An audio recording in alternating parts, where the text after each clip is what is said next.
The city of Los Angeles was alive with its usual chaotic energy.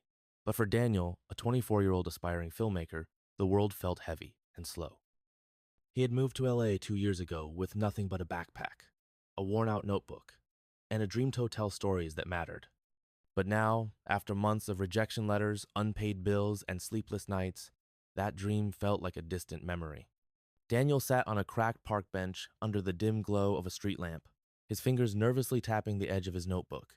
The air was cool, carrying the faint scent of jasmine from a nearby bush. He wore a faded gray hoodie with a small coffee stain on the sleeve, dark jeans, and scuffed sneakers. His dark, slightly messy hair fell over his forehead, and his tired brown eyes reflected the weight of his struggles. The notebook in his hands was filled with scribbled idea scenes, dialogues, and sketches for a short film about a struggling musician. It was a story close to his heart, but every time he thought about bringing it to life, reality slapped him back. No money, no equipment, no connections, just a barista job that barely paid the rent for his tiny cluttered apartment. As he sat there, the sound of distant traffic and the occasional laughter of passers-by filled the air. Daniel sighed, flipping through the pages of his notebook. Maybe it's time to give up, he muttered to himself, his voice barely audible. But just as he was about to close the notebook, a low rumble broke the silence. A sleek black motorcycle pulled up to the curb, its engine purring like a contented beast. The rider, clad in a black leather jacket and matching helmet, stepped off the bike.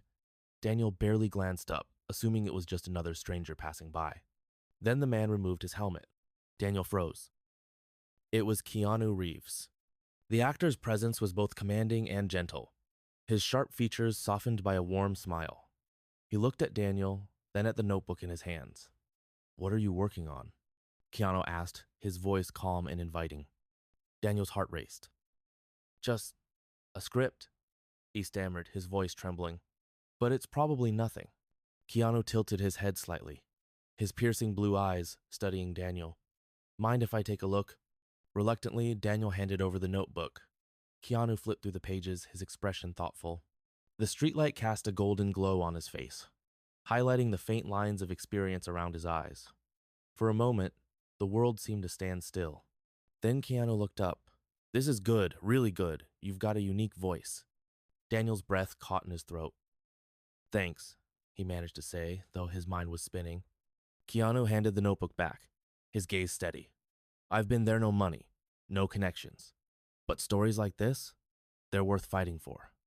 Daniel felt a flicker of hope, but it was quickly overshadowed by doubt. "Easy for you to say," he said with a weak smile. "You're Keanu Reeves."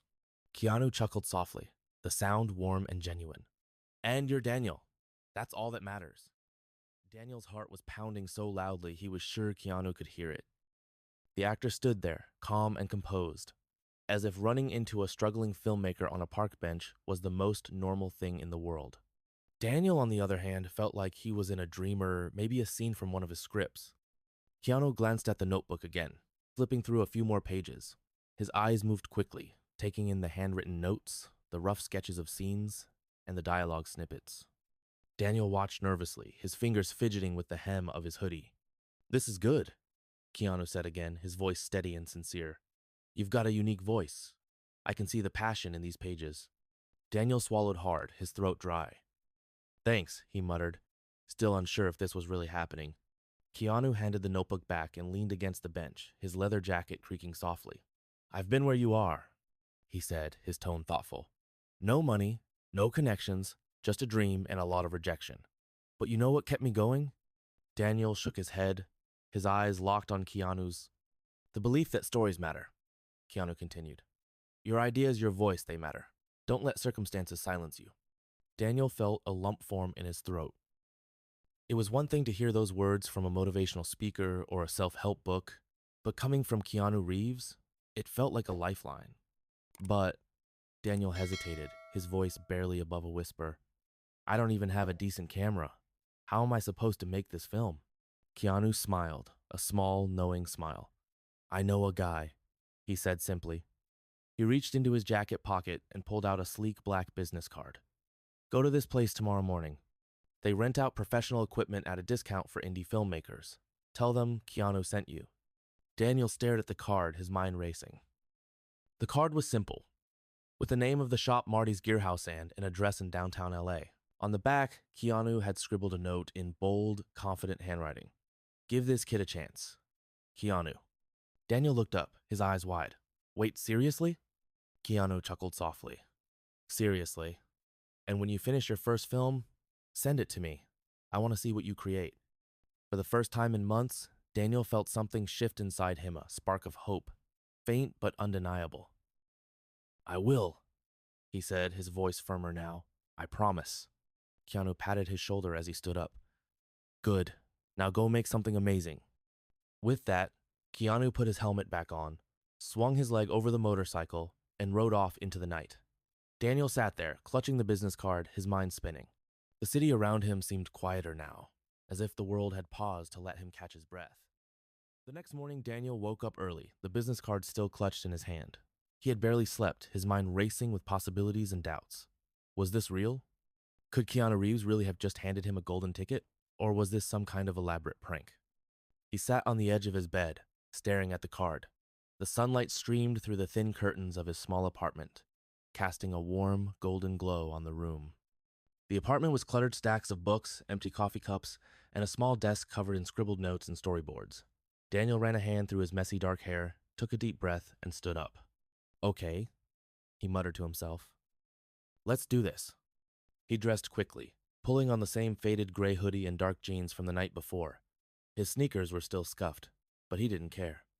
He grabbed his notebook and the business card, then headed out the door. The streets of downtown LA were already bustling with activity. The air was warm, carrying the faint scent of coffee and exhaust.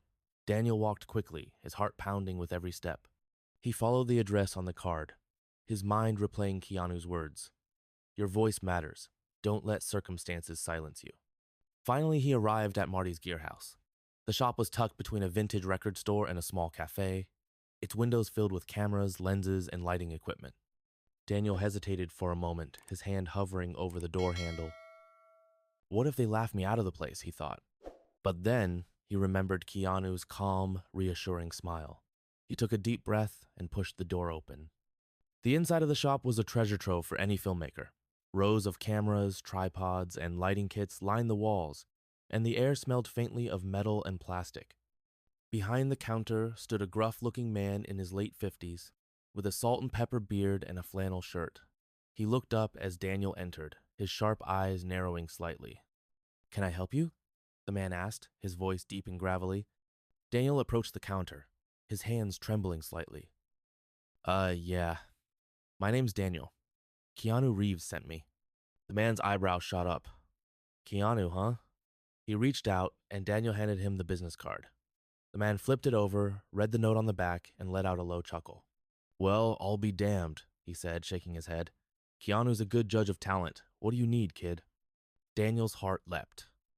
I'm making a short film, he said, his voice gaining confidence. I need a camera, some lights, and maybe a mic. The man Marty, as Daniel soon learned, nodded and started pulling equipment off the shelves. You're in luck, he said. We've got a deal for indie filmmakers. Keanu's note gets you 50% off. Daniel's eyes widened. Seriously? Marty grinned. Seriously. Now, let's get you set up. Daniel's apartment was a war zone of creativity wires snaked across the floor. Coffee cups littered every surface, and the faint hum of the camera filled the air. He had been filming nonstop for days, pushing himself to the brink of exhaustion, but he was close. So close. The final scene was set in a dimly lit alley, where Alex, the struggling musician, finally confronts his inner demons. Daniel had spent hours scouting locations, and he'd found the perfect spot, a narrow alleyway behind a jazz club, its brick walls covered in graffiti and bathed in the warm glow of a single street lamp. The shoot was going smoothly. Jake, the actor playing Alex, delivered a raw, emotional performance that left the small crew in awe. Daniel adjusted the camera, his hands steady despite the fatigue. This is it, he thought. This is the moment. But just as he was about to call cut, disaster struck. The camera froze. The screen went black. Daniel's heart dropped. No, no, no, he muttered, frantically pressing buttons. But the camera was unresponsive. What's wrong? Jake asked, his voice tinged with concern. Daniel didn't answer. He pulled out the memory card and plugged it into his laptop, his hands shaking. The files were corrupted. Hours of footage gone. He slumped against the brick wall, his head in his hands. "I can't do this," he whispered. "I'm not cut out for this." The crew exchanged worried glances, unsure of what to say. Jake walked over and placed a hand on Daniel's shoulder. "Hey," he said softly. "We'll figure it out. This isn't the end." Daniel looked up, his eyes filled with frustration and despair. "How? I don't have time to reshoot. I have to return the equipment." Daniel's apartment was a war zone of creativity wires snaked across the floor. Coffee cups littered every surface, and the faint hum of the camera filled the air. He had been filming nonstop for days, pushing himself to the brink of exhaustion, but he was close. So close. The final scene was set in a dimly lit alley, where Alex, the struggling musician, finally confronts his inner demons. Daniel had spent hours scouting locations, and he'd found the perfect spot, a narrow alleyway behind a jazz club, its brick walls covered in graffiti and bathed in the warm glow of a single street lamp. The shoot was going smoothly. Jake, the actor playing Alex, delivered a raw, emotional performance that left the small crew in awe. Daniel adjusted the camera, his hands steady despite the fatigue. This is it, he thought. This is the moment. But just as he was about to call cut, disaster struck. The camera froze. The screen went black. Daniel's heart dropped.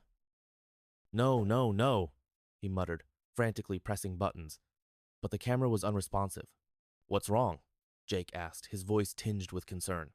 Daniel didn't answer. He pulled out the memory card and plugged it into his laptop, his hands shaking.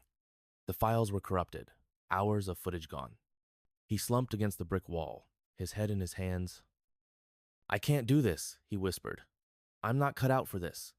The crew exchanged worried glances, unsure of what to say. Jake walked over and placed a hand on Daniel's shoulder. "Hey," he said softly. "We'll figure it out. This isn't the end." Daniel looked up, his eyes filled with frustration and despair. "How? I don't have time to reshoot. I have to return the equipment in 2 days." Jake hesitated, then pulled out his phone. "Let me make a call." Jake's phone call was to Marty, the gruff but kind owner of Marty's Gear House. Within an hour, Marty arrived at the alley, his flannel shirt slightly wrinkled and a toolbox in hand. He took one look at the camera, grunted, and got to work. "You kids and your fancy gadgets," Marty muttered, his hands moving deftly as he opened the camera's casing. "Always pushing him too hard." Daniel watched nervously, his arms crossed tightly over his chest. The alley felt colder now, the faint hum of the city a distant backdrop to his racing thoughts. Jake stood nearby, his guitar slung over his shoulder, offering silent support. After what felt like an eternity, Marty let out a satisfied grunt. "Got it," he said, holding up the memory card. "Files are recoverable, but it's going to take some time." Daniel's shoulders slumped in relief. "Thank you," he said, his voice barely above a whisper. Marty nodded, his sharp eyes softening slightly. "Don't thank me yet. You've got a lot of work to do." With Marty's help, Daniel was able to recover most of the footage. It wasn't perfect, some scenes were grainy, and a few shots were lost forever, but it was enough to keep going. The crew rallied, reshooting the corrupted scenes with a renewed sense of purpose. As the sun began to rise, casting a soft golden light over the city, Daniel called cut for the final time. The film was complete. With the film finally complete, Daniel spent the next few days editing tirelessly. His small apartment was filled with the glow of his laptop screen as he pieced together the footage, adding music, sound effects, and final touches. The story of Alex, the struggling musician, came to life in a way that felt raw and real, a reflection of Daniel's own journey. When the final cut was ready, Daniel sat back in his chair, his eyes heavy with exhaustion but his heart pounding with excitement. "This is it," he whispered to himself. "This is my shot." He submitted the film to a local indie festival, The Rising Lens, known for showcasing emerging talent. The submission process was nerve-wracking, filling out forms, writing a synopsis, and uploading the file felt like handing over a piece of his soul. As he clicked the submit button, Daniel felt a mix of relief and anxiety. "What if they hate it?" he thought. "What if Keanu was wrong about me?" But there was no turning back now. The days after submitting his film felt like an eternity. Daniel tried to distract himself working extra shifts at the coffee shop, cleaning his apartment, even attempting to start a new script. But his mind kept drifting back to the festival. Had they watched his film yet? Did they like it? Or had it been lost in a sea of submissions? One evening, as Daniel sat on his couch, scrolling through his phone, An email notification popped up. His heart skipped a beat. The subject line read, "The Rising Lens Film Festival. Selection notification." His hands trembled as he opened the email. "Dear Daniel," it began, "we are pleased to inform you that your film, Chasing Echoes, has been selected for screening at this year's festival." Daniel's breath caught in his throat. He read the email 3 times, just to be sure. Then, with a surge of adrenaline, he leapt to his feet, nearly knocking over a stack of coffee cups. "I did it!" he shouted, his voice echoing through the small apartment. "I actually did it!" The night of the screening arrived, and Daniel stood outside the small indie theater, his heart pounding like a drum. The marquee above him glowed with the words, "The Rising Lens Film Festival," in bold letters. People milled about, clutching programs and chatting excitedly. Daniel adjusted his gray hoodie, feeling both out of place and exactly where he was meant to be. Inside, the theater was packed. Daniel found a seat near the back, his hands gripping the armrests as the lights dimmed. The festival host introduced the lineup, and then, finally, the screen lit up with the title of his film, Chasing Echoes. As the opening scene played a close-up of Alex strumming his guitar, in the dimly lit alley, Daniel felt a lump form in his throat. The audience was silent, completely absorbed. He watched their faces as the story unfolded, their reactions mirroring the emotions he had poured into every frame. When the film ended, the room erupted into applause. Daniel sat frozen, his eyes wide with disbelief. They liked it, he thought. They actually liked it. As the applause died down and the lights came up, Daniel felt a mix of emotions, pride, relief, and a lingering sense of disbelief. He stayed in his seat for a moment, letting it all sink in. People around him were chatting excitedly, some even mentioning his film. Then his phone buzzed. Daniel pulled it out, his heart skipping a beat when he saw the sender, an unknown email address. The subject line read, "Proud of you." He opened the email, his hands trembling slightly. "Daniel," it began, "I saw your film tonight. You did it. You told a story that mattered. Keep going. Keanu." Daniel's breath caught in his throat. He read the message again, then a third time, just to be sure. Keanu Reeves had watched his film, and he was proud. A warm, overwhelming sense of validation washed over him. This wasn't the end, it was just the beginning. And that's where our story ends. What did you think of this story? Share your emotions in the comments below. We'd love to know what you remember most. If you enjoyed this story, don't forget to hit the like button and subscribe for more unforgettable stories. And if you are in the mood for another exciting story, check out our next video, it's waiting for you. Until then, stay curious, get inspired, and keep exploring the stories that make life extraordinary. See you in the next one.